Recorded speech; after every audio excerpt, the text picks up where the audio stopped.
Good afternoon. This is Joe Laszlo, Senior Director of the IAB's Mobile Marketing Center of Excellence, and I want to thank you all for joining us for today's IAB webinar, special St. Patrick's Day edition, looking at next generation retargeting. What does retargeting mean in a cross-device world? A couple of ground rules before we get started. One, if you're tweeting or otherwise sharing information that you learned today via social media, please use hashtag IAB cross-screen. That's IAB X screen. That way we can keep track of your tweets, and we'd appreciate that. We will be taking questions for the entire group of presenters towards the end of the call today. If you have a question at any time, please type it using the GoToWebinar user interface. I'll be queuing the questions, and we'll get through as many as we can towards the end of the call today. And finally, we are recording today's webinar, and so a recording will be available on IAB.net probably within 48 hours of today, so certainly before the weekend. If you have any trouble finding it, please feel free to reach out to me via email and I can send you a link. So with that, we have three really great presentations today from three of the companies that are really leading the charge from the mobile world into the cross-device world. But before we get to that, I wanted to introduce the topic with just a few thoughts from the IAB perspective. First of all, I should say a quick word for people who aren't familiar with the mobile center within the IAB. We are the part of the Interactive Advertising Bureau that focuses on the mobile world, helping all companies, ad buyers, ad sellers, technology companies, everybody in the digital ecosystem, build and rebuild their businesses in an increasingly mobile-first world. We're led by a board of directors, which you can see on screen, and there's a much larger number, a large number of supporting member companies, all of whom really help set the IAB's mobile agenda, make sure that we're achieving our goals on a mobile front. Increasingly, I use the word mobile, but increasingly when I say mobile, what I mean is cross-device, and really it's a funny thing that now, 5+ years after the year of mobile, you still get asked what is mobile, and there are all these different ways to answer the question. Some of which are appropriate if you're writing a technical standard, some of which are appropriate if you're doing research. But really, when the mobile center tackles that "what is mobile" question, we tend to take a person-focused approach and say it's really more about a societal change, a cultural change, a change in the way Americans, and not just Americans, people live our daily lives, get access to information, share information with friends, learn things, entertain ourselves. And that's really the key challenge that marketers and media companies alike need to address and embrace, that mobile isn't just about a device or a network or a buzzword or a business model. It's a major and irreversible social change. Then too, mobile is not just about phones or tablets anymore. Mobile can be any device, anywhere, at any time, right? It can be any screen from the very largest to the very smallest. And again, it's the way that we get information. It's the way that we share information. It could conceivably be no screen at all. And I suppose I need to update this slide, given that Google Glass is maybe not the cultural phenomenon that it was 18 months or so ago. But I think the point is still well taken, that mobile is not just about a screen that we stare at. It can be an audio experience. It can be something that's more subtle and tightly integrated into our lives. And then we kind of start to come to the crux of today's story, which is that mobile is also not just about one screen at a time anymore. These stats are maybe not the most recent anymore, but again, I think they're very, very telling and still accurate. And so most of the time when somebody's watching a TV, they have another device with them, be it a phone or a PC or a laptop or a tablet. Most of the time when somebody is using their smartphone, they're using it in the presence of another device as well. And so it's not just a single screen world anymore. It is inherently a multi-screen world. And in fact, when I give the "what is mobile" presentation, I sometimes say, we talk like there's a mobile internet, like it is one thing, and that's convenient. It makes it easier to have conversations with people about it. But really, from a number of different perspectives, there isn't a mobile internet. There are a lot of different mobile internets. And also, just as we get a handle on the mobile internet, call it what you will, we have all these other words. Nobody can even agree on one term anymore, but all these different words for this more accurate depiction of a multi-omni cross-screen device channel, again, call it what you will, world. And I kind of think that that's the new mobile.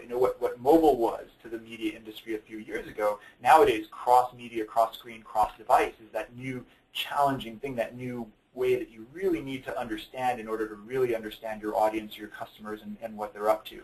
And that's really what we're going to be talking about today. Here's just one specific kind of media usage showing this multi-screen, cross-screen fragmentation happening as we speak. This is data from ComScore from last year that points out that, especially for younger consumers, for 18 to 34-year-olds in the U.S., 83% of them still say they watch TV shows on the old traditional TV, but almost half of them say that they do so on a desktop or a laptop. Half of them say on a tablet, 31% of them say on a smartphone. So even a media type as familiar as TV programming. It doesn't just live on the TV anymore. It lives in other places as well. It makes it all the more important to be where your customer or your audience is and to follow them there. This is from a survey of marketers that we did a couple of years ago, that the IAB commissioned a couple of years ago. We asked marketers who are spending some money on mobile, how important is multi-screen advertising to your strategy? And over 1 in 5 said it was already very important. 46% said it was important. So taken in total, almost 3/4 of the marketers that we surveyed said yeah, this multi-screen world, we know it's out there. We know that it's important to our marketing strategy. So I think at the end of the day, from the IAB's point of view, again, we can't keep treating the various devices or screens or whatever in silos. We need to think about them holistically. We need to be aware of how people move back and forth very fluidly from device to device. They don't just grab what's maybe most appropriate. They grab what's most convenient to them to get a given task done. And so marketing strategies need to follow people's lead there and be very flexible and fluid as well.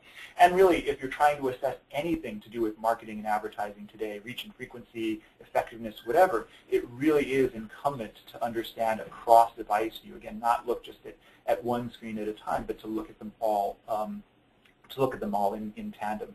And so we're very fortunate today to have speakers from 3 companies that, as I said, are really leading the charge into the future of the cross-device reality that again, consumers are already living in, and that we all are trying to understand and adapt to as best as we can. And so in order, we will hear from Tapad, YP, and the media strategist, and then Conversant.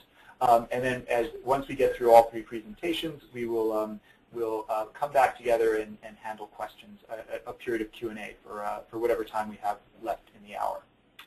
So with that, I will shift control to Aaron Wiernick and Vivian Chang from Tapad to take us through our first presentation. Sorry.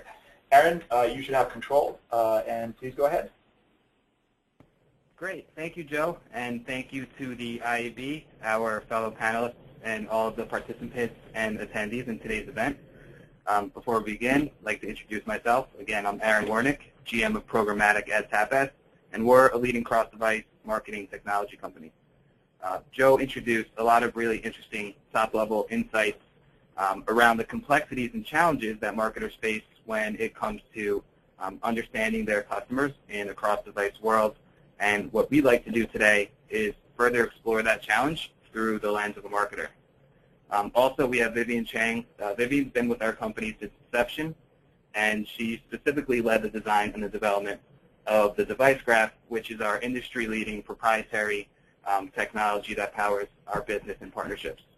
A little bit later on, she's going to be speaking to the various applications of data and different methodologies that we use to build the device graph.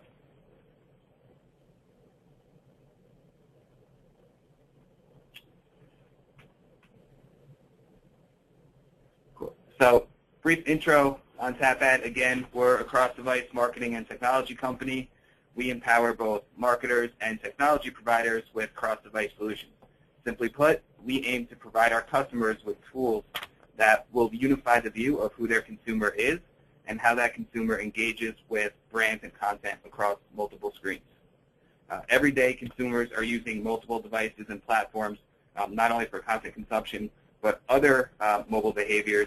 And while this presents a new set of challenges for marketers, at Tapad, we've taken a privacy-first approach to design and build technology to address that cross-device opportunity.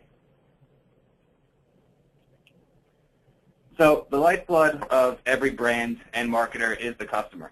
Without understanding how to attract, acquire, and retain that customer, a company's chance at a long-term sustained relationship with those customers can be limited. Today we live in a world where consumers are using multiple devices each day, and our research has shown that on average, consumers can switch between screens up to 27 times per hour. Some of you in the audience and following along on your computer right now are probably using your desktop, but you also might be checking Twitter on your smartphone, and you might have a work phone where you're following along with your work email to make sure you don't get too far behind. I know if you're anything like myself, you're probably going to go home later tonight and use all of those devices simultaneously while also maybe streaming Netflix via your smart TV. I think that it's crucial for marketers to begin to start to develop an understanding of the relationships between consumers and their behaviors and different touch points they have across multiple screens. And once we're able to get to that understanding of device associations and the switching of contexts, CrossDevice can be a really powerful and actionable component to your overall strategy. So let's take a look here at a customer path across an organization, again, from the marketer's perspective.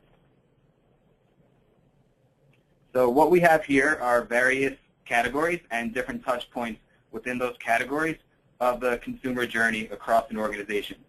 Now, cycle represents the phase of the customer. In the consideration stage, he's thinking about becoming a customer. Evaluation stage is, of course, when he starts to conduct some research and look for comparisons and different options, inching closer towards purchase where he becomes the customer. The interaction phase, of course, is super important as well. This is the brand's opportunity to continue to engage with the customer post-purchase to hopefully maintain and expand that relationship. The three buckets in the middle represent the various media channels, internal areas of focus, and technologies that are applicable to the customer path across an organization. And of course, all of these different channels and touch points accumulate and are delivered on multiple devices. So let's take one example here.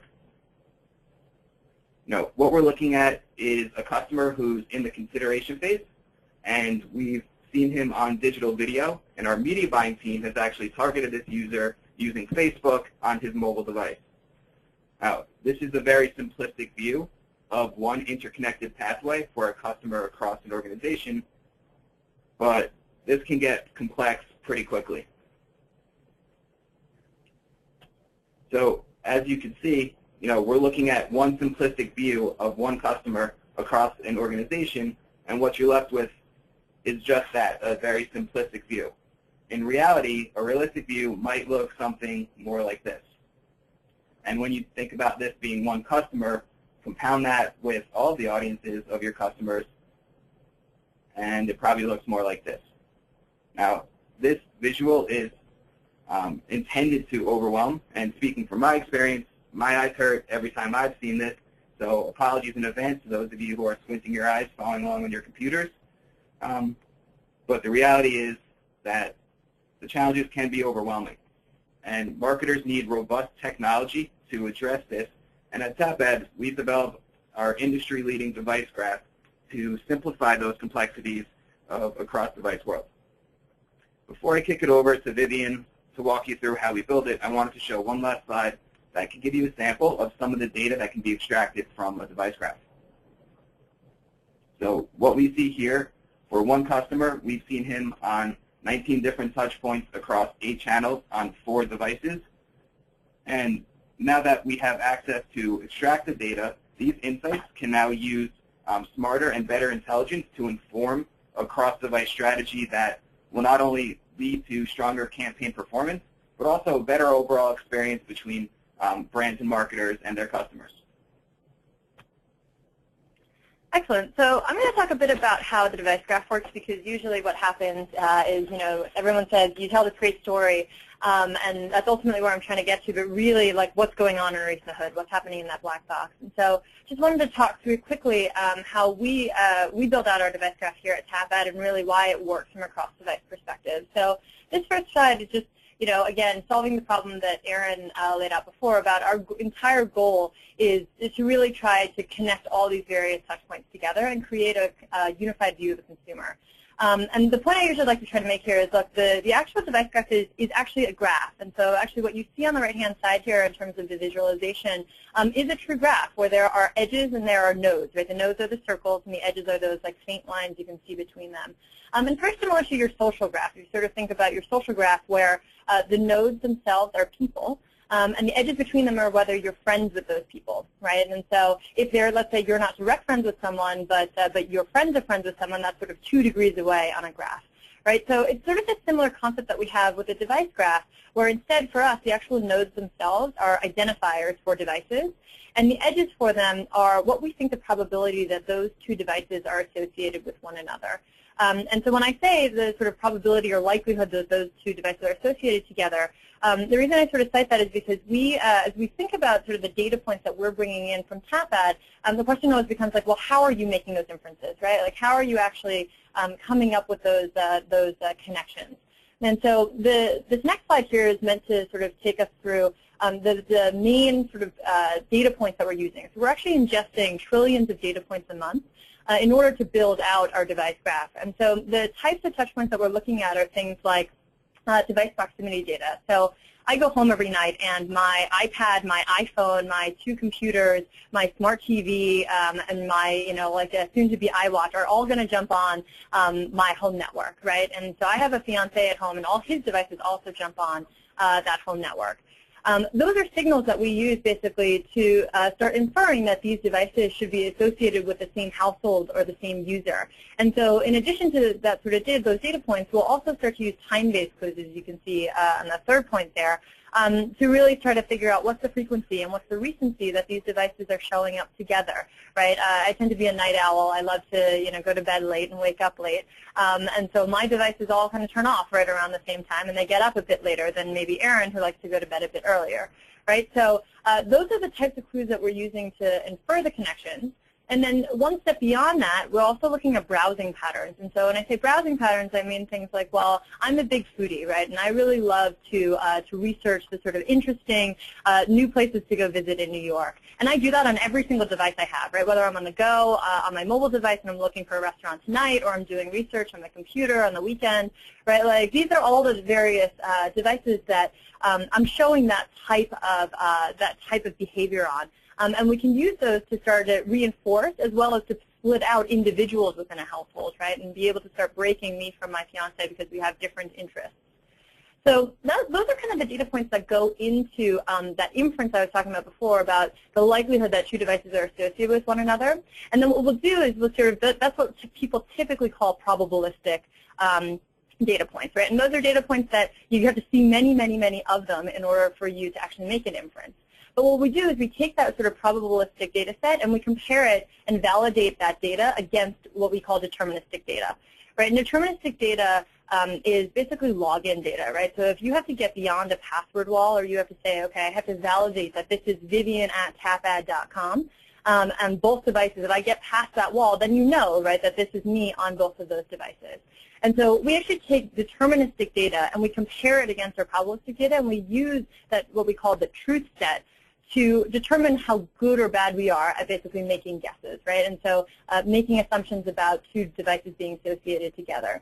And so what you'll see is that we actually have Nielsen validate this for us using the deterministic data set that they themselves have, because they have like panelists who are logging in. And so what they found is that when TAPAD makes a guess, right, when I say the TAPAD device graph says that these 2 devices should be associated together, we are right 91.2% of the time.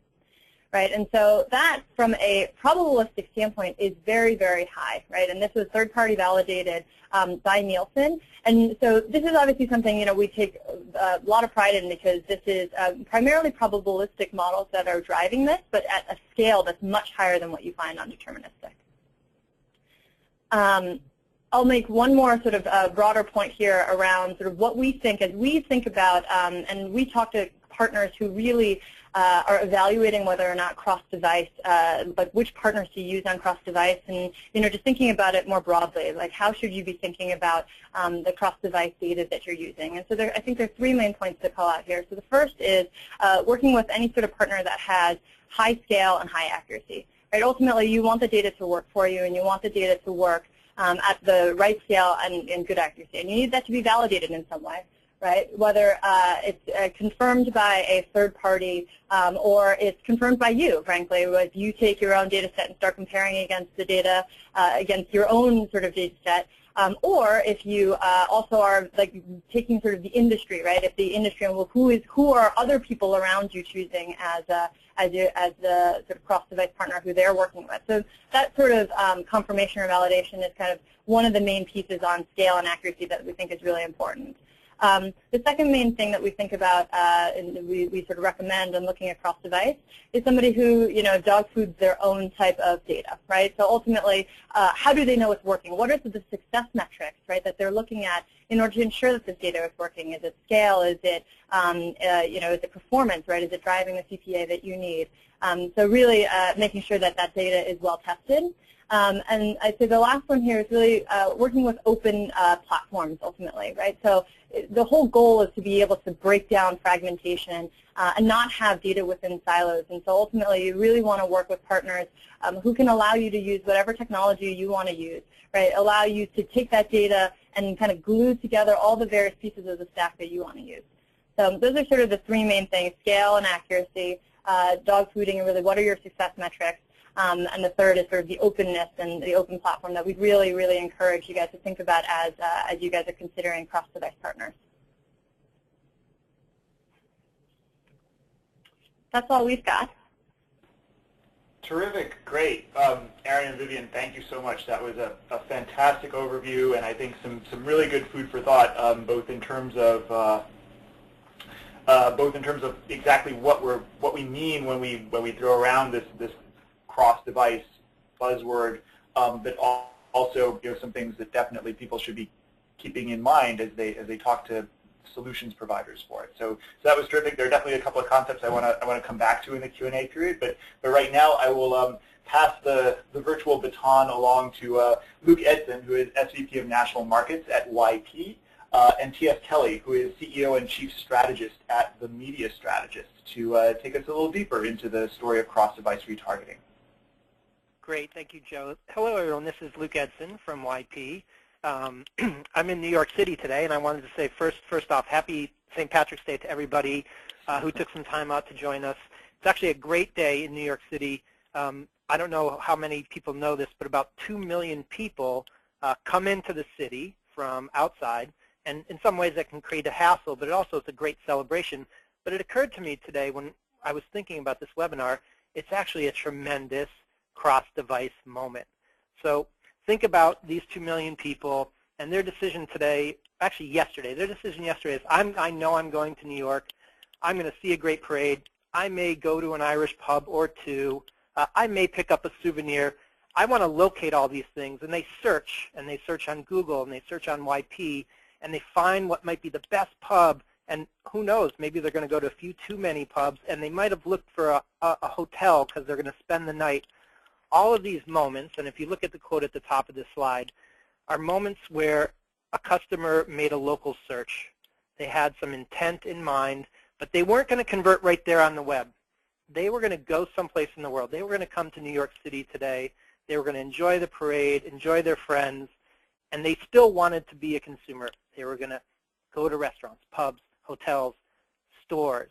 And so this moment when a local search is conducted and then they move away from the search, this really is a tremendous messaging opportunity.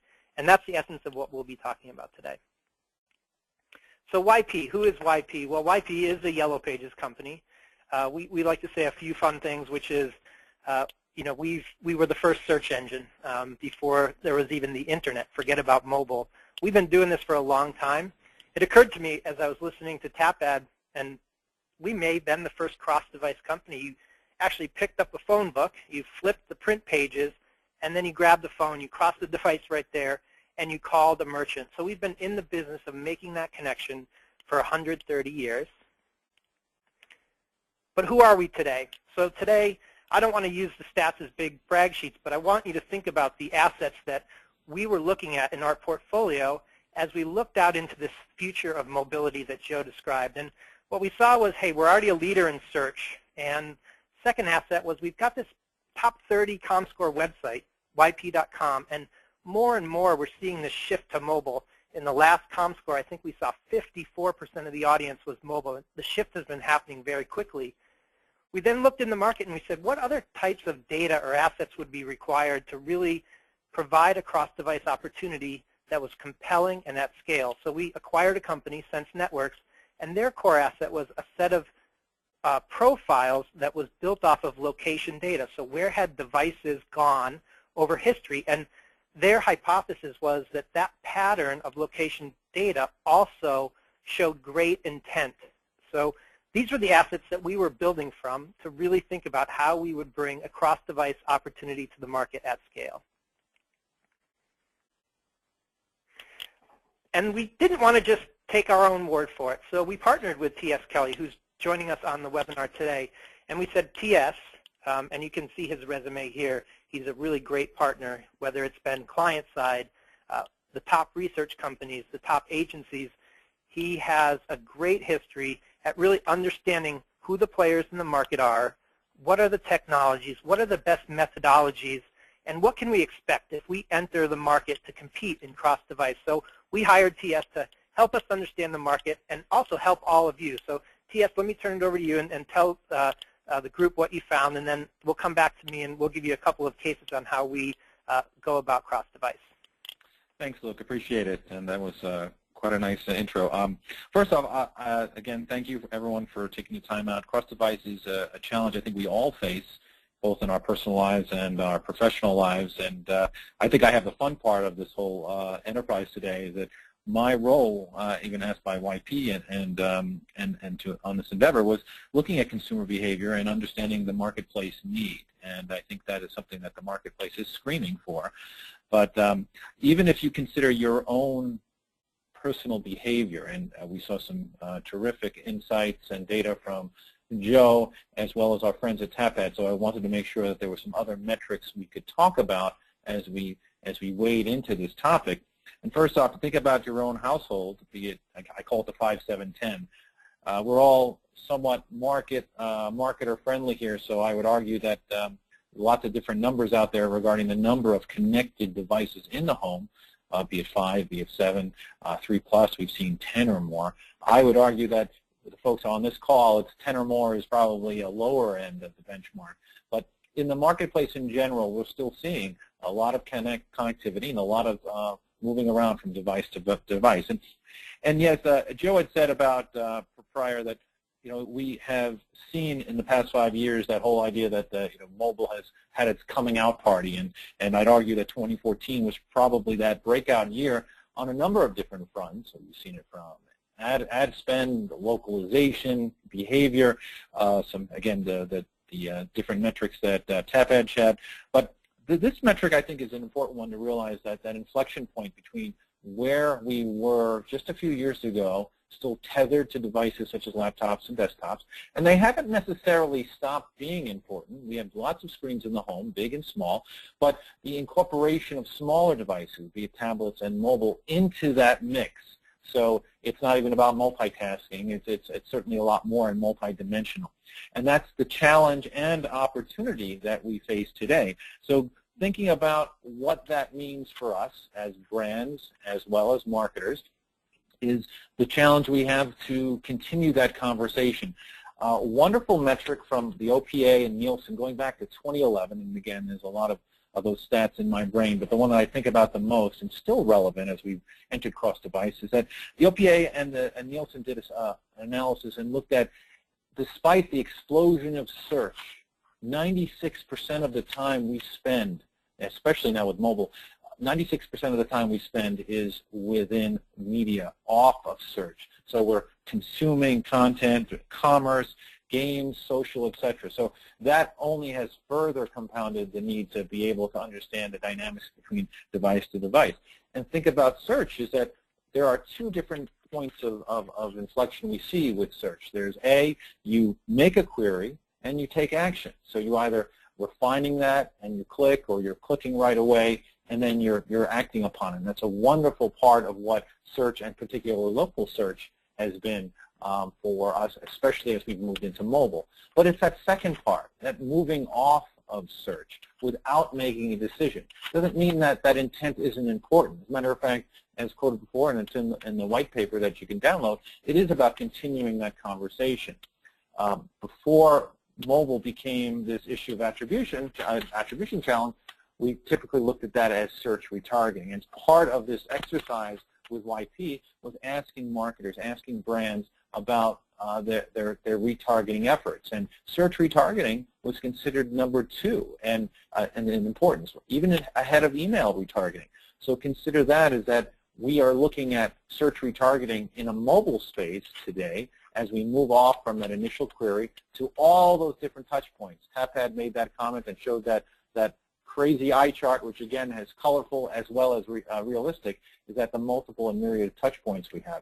And the resounding response from the marketers that we talk to, as well as other surveys that we've seen, is that they spend more money in retargeting, if they could, as in particular search retargeting, if we can address the cross-device challenge. So our own study looked specifically at that issue, working with ComScore. We saw that nearly 7 out of 10 conversions. So think about that. 7 out of 10, nearly 70% of all conversions taking place off a second device or another device. So consider a query being made, expression of intent, and then moving off to another device to finish that. And that's the reality. That's a reality for us as well as a reality for the consumers we're trying to reach. So the marketer said that if we can address how to attribute the device touching, the device matching between device to person to person, we would spend more money. Hence, that is why we did the research and in particular wrote the white paper, because it is really about that extension to the 5, 7, 10 I mentioned previously, about connecting based on where expression takes place initially to where that conversion takes place, that attribution. And our friends from to finish up, our friends from Tapad made an important comment at the end of their discussion point and talked about high scale and high accuracy, and I can't agree more. However, I would also mention in that high unique signal, and that's something that YP certainly offers, and I certainly consider that to be an important facet of that, because when you're looking at having a cross-device solution, and again, you could read a little bit more about it because it's about more from the consumer side, this white paper, is the visibility of all the devices, all those touch points. Number 2, it's about being able to connect back to that initial query. Because again, as I mentioned, 96% of activity taking place outside of search, most people make considerations that happen days or even weeks later. So even though depends really on the channel or the product or the service that people are considering. Some of that's more real time, some of that's a bit more protracted. So it's really about that. And the one thing we have seen, and again, this is number 3 in the 3 of visibility, getting back to that initial query. And number 3 is shifting beyond cookies. Cookies are not necessarily, and that's the word, again, I'm thinking the only person that's mentioned it, cookies aren't necessarily bad, just that they become part of a mix of data points that are part of the matrix of understanding, and understanding intent and understanding targeting and reaching that desired consumer. And as we move increasingly into cross-device, it is less reliable on its own. So having a solution that can transcend or move beyond cookies is an absolutely critical importance for any type of cross-device solution that you consider. So anyway, again, I would highly recommend looking at this white paper for more detail, and certainly open to any of the methodological questions that you may have at the Q&A session. Luke, handing it back to you. Thank you so much, TS. Yes, I would echo TS's encouragement there. This is a white paper that was prepared by TS. It certainly has YP branding on it, but the intent of the paper was really to make sense out of what's happening in the market. So what are the data sources? What are the different methodologies? What are the technologies to really help marketers capitalize on what's becoming a very big and also, as I'll demonstrate in a moment, high value opportunity. So let me just talk for a moment about our cross-device retargeting product at YP. And the first thing I'll say is I really enjoyed the comments by Aaron and Vivian at Tapad, so much so that we were really surveying the marketplace. And as I talked about the assets that we have a consumer site, we've got a high volume of searches that creates a tremendous intent signal of data that is our owned asset. we really needed to be able to port that off of the search query so that when that St. Patrick's Day reveler who searched the night before for restaurants and hotels and stores now entered New York City today, and it was awash with people, they were going to go back to their device, perhaps to check their email or to look at their social networking, and there's the opportunity to really remind them what they had been searching on, what was their intent, and get them back to that conversion moment. So our product is actually in partnership with TapAd because we needed a partner that could help us make all those connections between devices. We had the data asset. We understood the intent. We wanted to ensure to pick a partner that would make this very simple. So it's a very simple product. If a consumer searches on YP for retail, restaurant, pub, hotel, that search intent data is then put through the TapAd device graph process, and we're able to serve an ad to that same consumer very quickly after their search, or within a matter of days, so that they can then convert, as TS described, and that really captures the bulk of the opportunity that we offer. So very simplistic product, and I don't want to talk so much about the product, but just wanted to take a moment to talk through one particular use case. So we got a little noise on the screen there, but so in this case we had a client, and this actually is a really important use case because in my entire career in working in advertising, one of the mystical audiences always was this mover audience. And there's a set of companies in the world that, boy, if they could really capitalize on all the signals that people make when they're about to move and somehow reach that audience, that was a gold mine. Because when somebody moves, and you can imagine if any of you on the telephone have moved, you're going to be in market for a whole bunch of high value, high lifetime value products. So in this particular case, we had a large media and communications company, and their challenge was, how do I connect with consumers when they're going to move? And well, we had a good initial solution, which was, hey, you would buy advertising on the yp.com site, and we would target users in categories with keywords around things like apartment, storage, movers, and utilities, go on. And all these signals are really great moments, and they may convert right then. And they do, as a matter of fact. In fact, this partner was very happy, but they said, boy, but how could we get more? How could we really capitalize on all those searches, because not everyone converts, and we don't get every single click from your page. And that was a really great use case for testing our cross-device retargeting product. So solution was really simple. Take all those mover signals, as I said, partner with TapAd, and then retarget those same users when they move away from the YP properties. And what we found was really exciting, which is it's not the highest volume opportunity. So over a test period here, 8 weeks, we deliver about 4 million impressions, but highly targeted impressions. And those impressions are all now happening on mobile phones. And the prompt really was, it was a click-to-call prompt. There were other prompts as well, but really the intent was to get them into a call center situation where they could discuss this utility package, this bundled package of services, and the conversion rate was 40%. They had never seen anything like this. While we don't deliver high volume of impression, the intent is so pure and the conversion was so high that it's really become a marquee part of this customer's overall solution. So that's just a great use case on how to really capture great data intent, move it across devices, and capture the full breadth of conversion opportunity that's available to you as a marketer. So that really concludes our portion.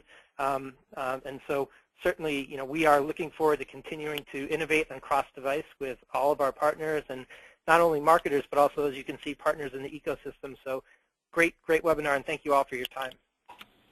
That is really terrific, Luc and TS. Thank you so much. I think a lot of very relevant color on what you do, but on kind of how retargeting works more broadly. Rounding out the 3 presentations we have for today, I'm very happy to turn things over next to Kurt Hawk, the General Manager of Mobile at Conversant.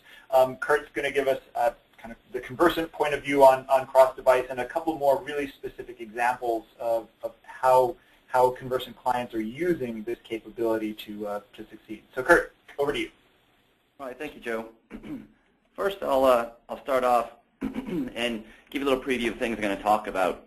First, I'm going to talk about the importance of focusing on people, not devices.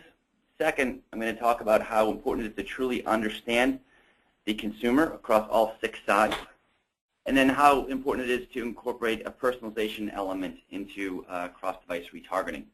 I'll conclude with a couple of case studies.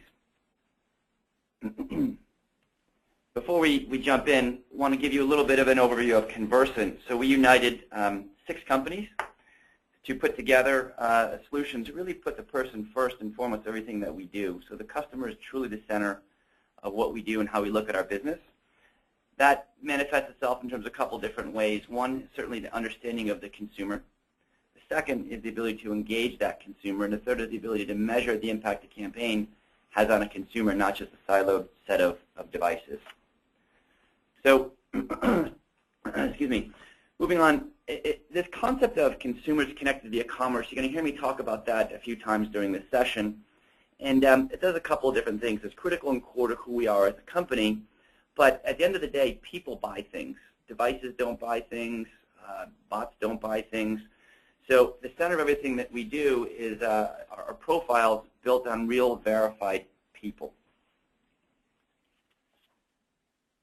And we've been successful as a company working across a variety of different industries, from retail to travel to mobile, because we have a lot of insights on these consumers. We've been doing cross-device retargeting for a long time. In fact, we work with over 4,000 retailers alone. And again, it's that understanding of the consumer and the ability to deliver the personalized message across different devices that is really enabling us and our clients to be successful. So we think about cross-device and how we do it. I mentioned the concept of consumers connected via commerce. We have visibility into over $500 billion in transactions. That enables us to see 130 million verified individual consumer profiles with an average of just over 3 different devices. And that's verified and validated by more than 1 billion different matching events every day. So again, these profiles represent real people, and they're constantly updated. So we have up-to-the-minute information on consumers' behavior and consumers' actions. I talked about how important it is to understand a consumer and the devices associated with that consumer, and not just match 2 devices together. So knowing that my PC and my phone are related is a step in the right direction, but it doesn't really help you unless you really know who I am. I'll give you an example here. Has anyone on the webinar had an experience where you're shopping online, say for a pair of sneakers? After you've viewed the shoes online, you begin to see ads for those shoes mysteriously popping up everywhere when you're browsing the web. So following you from one site to the next. Then you ultimately purchase a pair of shoes, maybe a different pair of shoes, yet you still see there's the other ad, whoops, one too many, you still see the other ad appearing over and over again. What might have started off feeling like a personalized experience now doesn't really feel very personal anymore. And that's the experience that most of us share today, and why it's really critical to understand a consumer across all their different devices, what devices are connected to that consumer, and not just connect 2 devices together. So if you can use transactional data to confirm your profiles are real people, you're able to understand where people are in the purchase process, you can do a lot better job of engaging that consumer when they've expressed some level of interest. I'll give you a little insight into how we think about consumer understanding. And we have a concept we call 6 sides of a consumer. So in order to fully understand a person, you really need to understand a person across all 6 sides, not just 1 or perhaps 2 sides. So first and foremost, who I am, so demographic information. For example, male, 35 to 45. What I buy, I've talked about that, consumers connected via commerce. What I watch, has been a huge shift from watching television on a flat screen TV to watching video content on our mobile devices and tablets, computers. What I care about, things like passion points and interests, what types of content I consume, how I connect. Different devices are a part of that, locations are part of that as well. And finally, the social aspect of my life, what I share.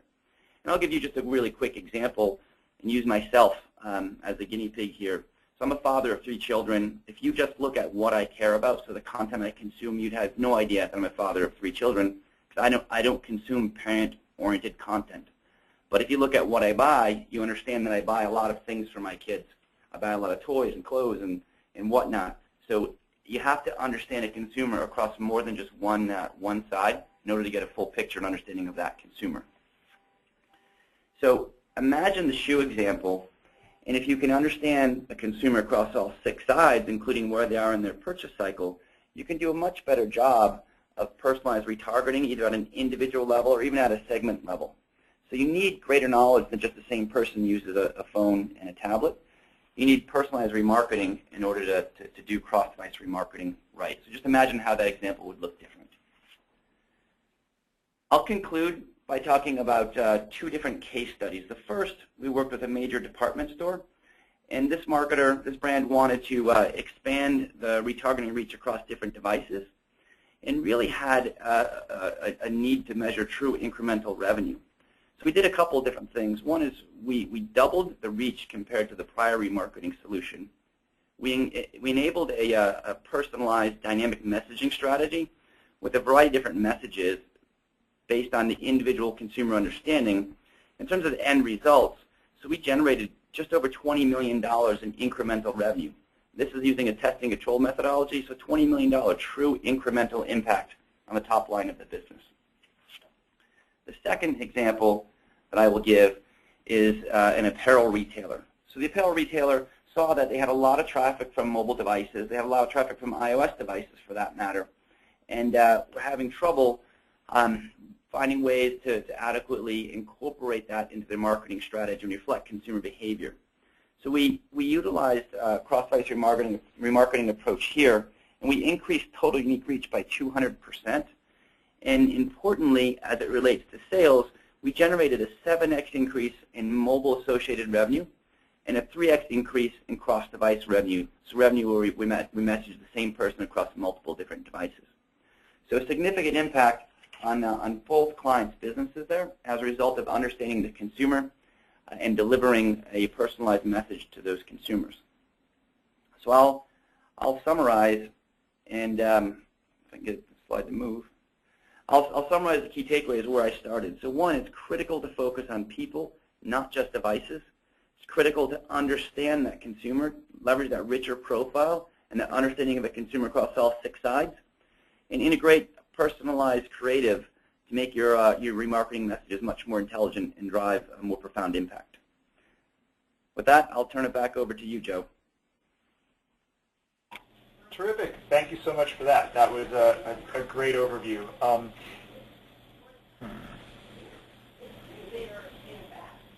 believe I'm having a little bit of a GoToWebinar problem, but let's power on. We have about 10 minutes for Q&A.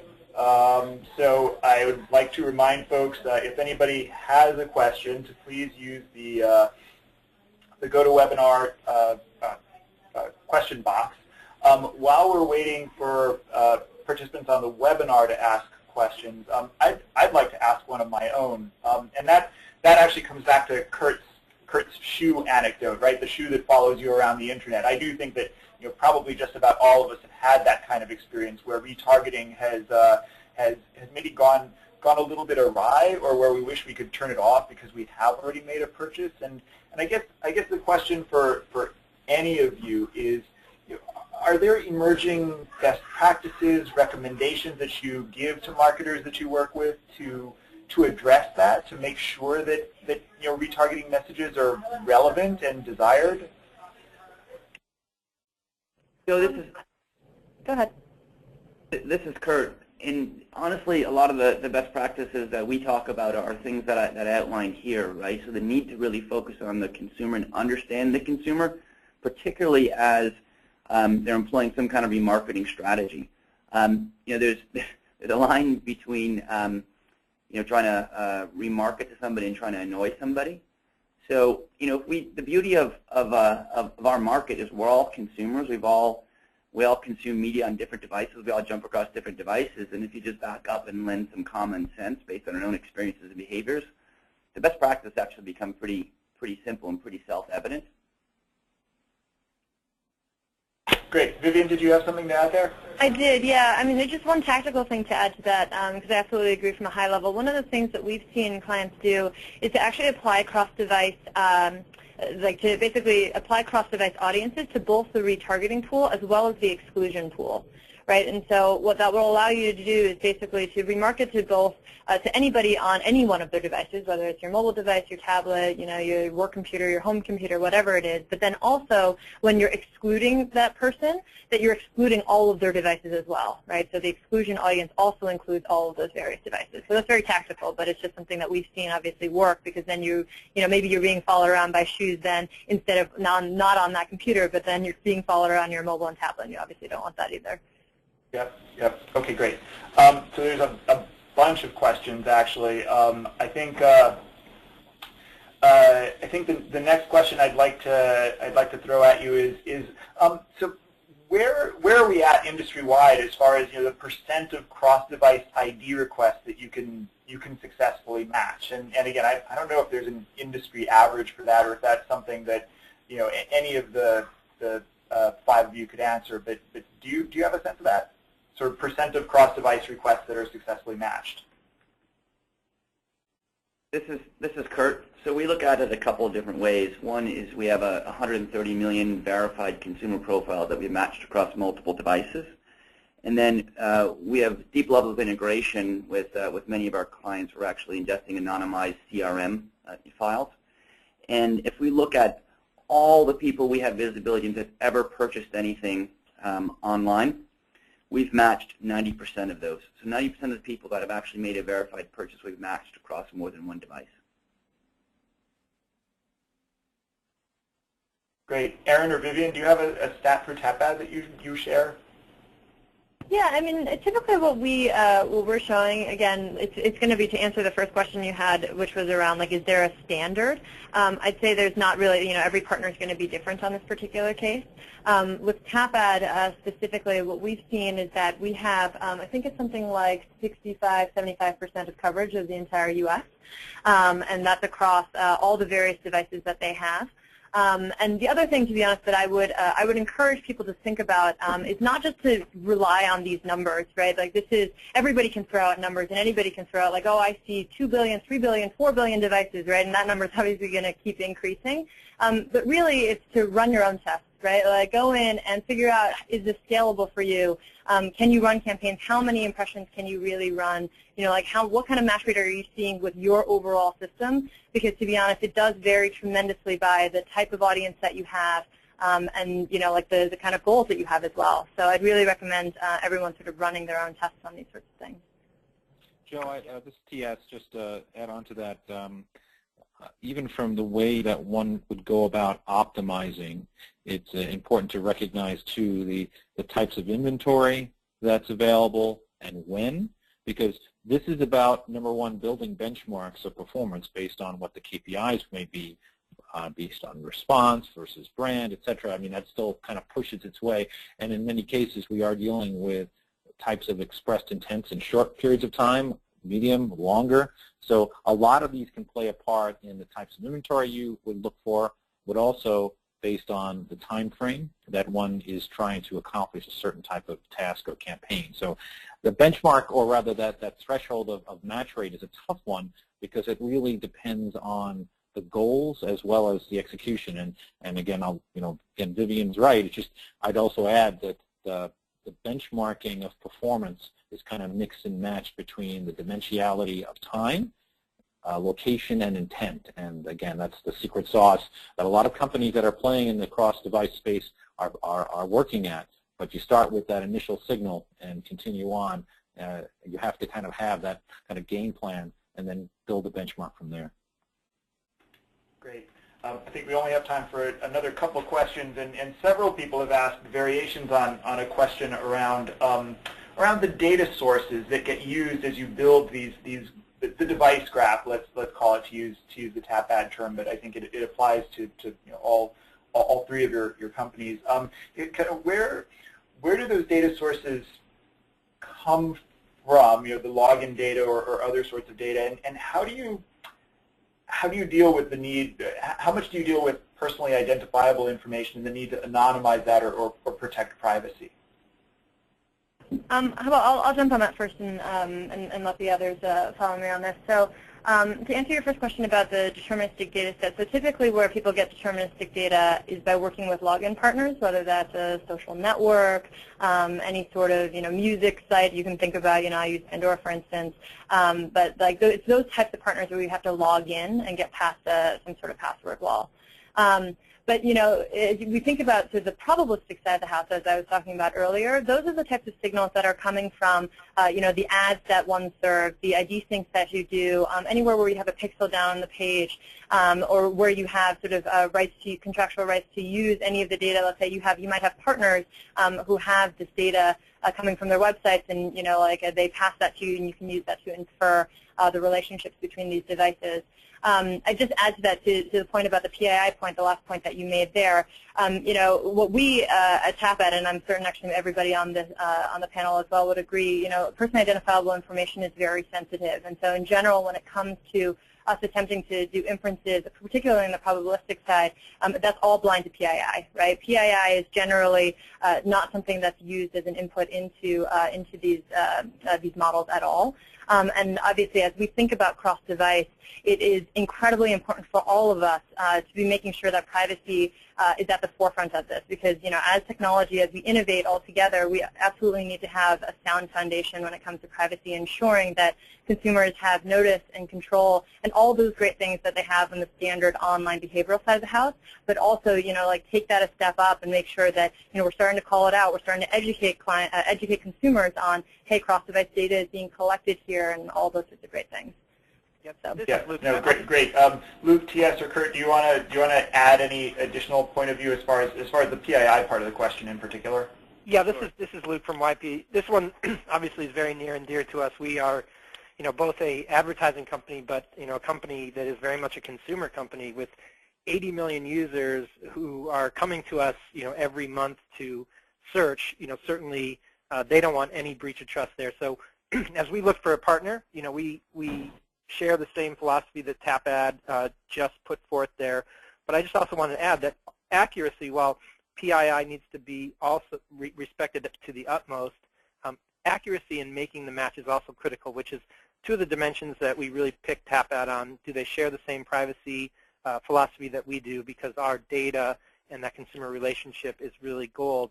But then can we also get to a place where there's accuracy so that we aren't making broad inferences, because the purity of search intent is only effective when we can really match it up with the right consumer across device, and that's where it really has the power to convert at the high rates that we talked about.